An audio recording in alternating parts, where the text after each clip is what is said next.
உலகெங்கும் வாழும் அன்பான தமிழுள்ளங்களுக்கு அநேக கோடி வணக்கங்கள். நல்ல நேரம் நிகழ்ச்சியூடாக நல்லதே நினைப்போம், நல்லதே நடக்கும், நலமாயிருப்போம்.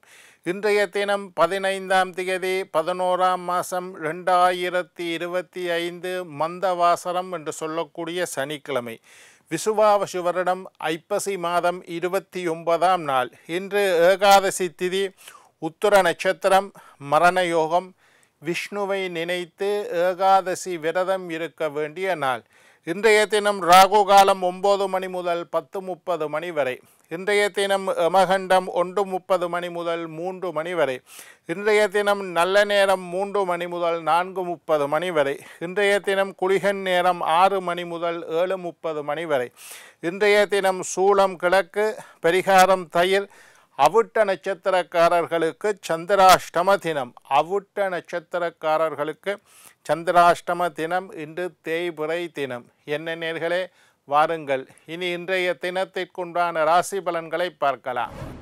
மேஷம் நன்மை, ரிஷபம் அச்சம், மிதுனம் தனம், கடகம் வெற்றி, சிம்மம் பிரயாணம், கன்னி சினம், துலாம் முயற்சி, விருச்சிகம் சுபம், தனுசு போட்டி, மகரம் நலம், கும்பம் உற்சாகம், மீனம் கோபம். ஆன்மீக தகவல் பகுதியில் தொடர்ந்து உங்களை சந்தித்து வருவதில் மட்டற்ற மகிழ்ச்சி அடைகின்றேன்.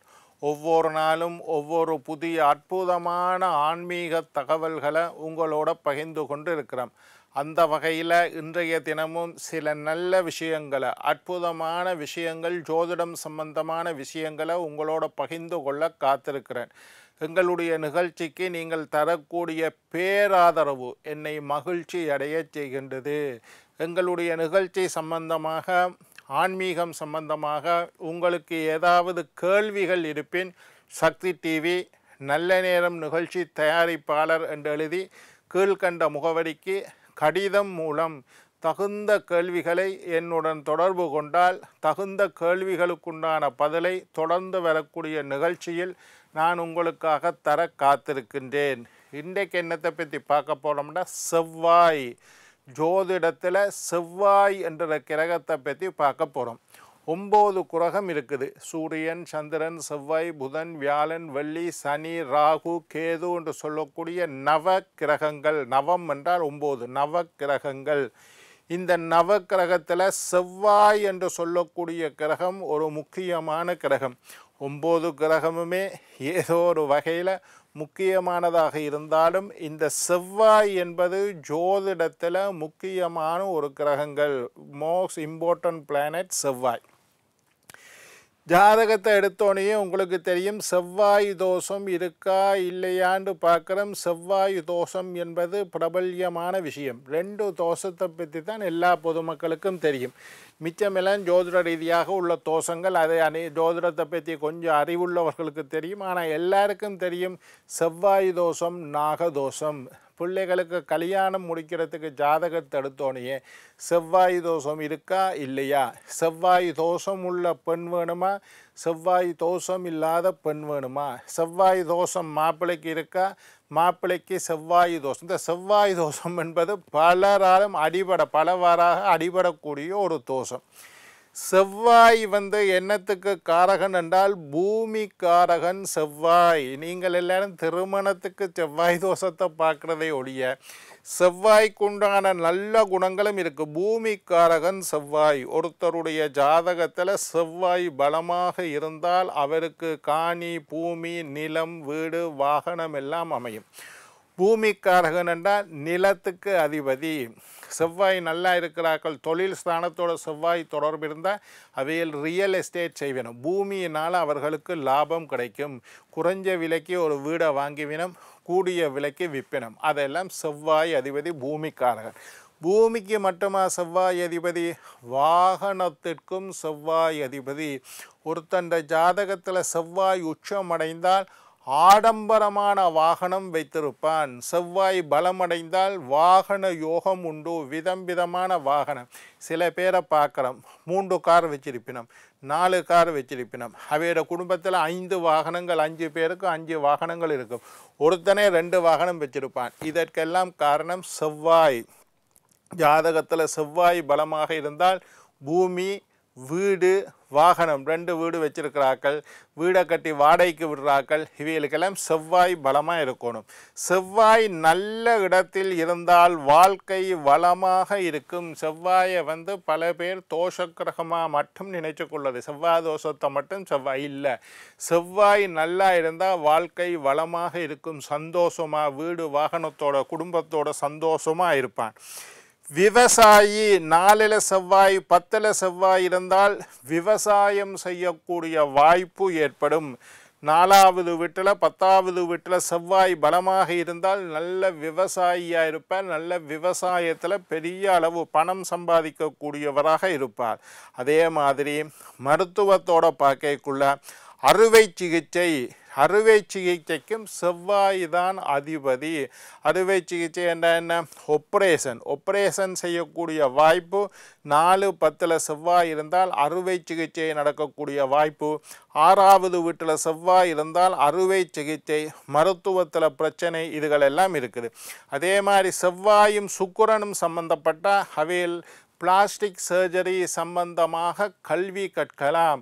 ஒரு பெரிய சர்ஜன் என்று சொல்லுவோம், ஒரு பெரிய மருத்துவர், அறுவை சிகிச்சை நிபுணர். அவருக்கு 4, 10 அல்லது 10ல் செவ்வாய் இருந்தால் அறுவை சிகிச்சை நிபுணராக காணப்படுவார். 4, 10 செவ்வாயோட சுக்கிரன் சேர்ந்திருந்தால் பிளாஸ்டிக் சர்ஜரி நிபுணராக காணப்படுவார்.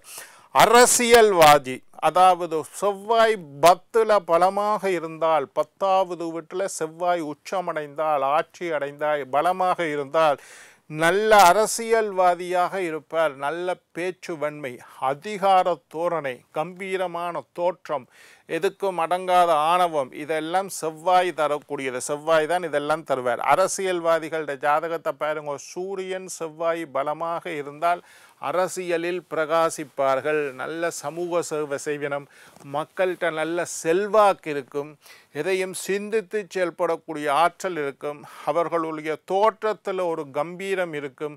பார்த்தோன்னே தெரியும் இவர் ஒரு பொலிட்டீஷியன், அரசியல்வாதி என்று. நல்ல பேச்சு வன்மை இருக்கும், மக்களை கவரக்கூடிய பேச்சு 10ல் செவ்வாய் இருந்தால் இருக்கும்.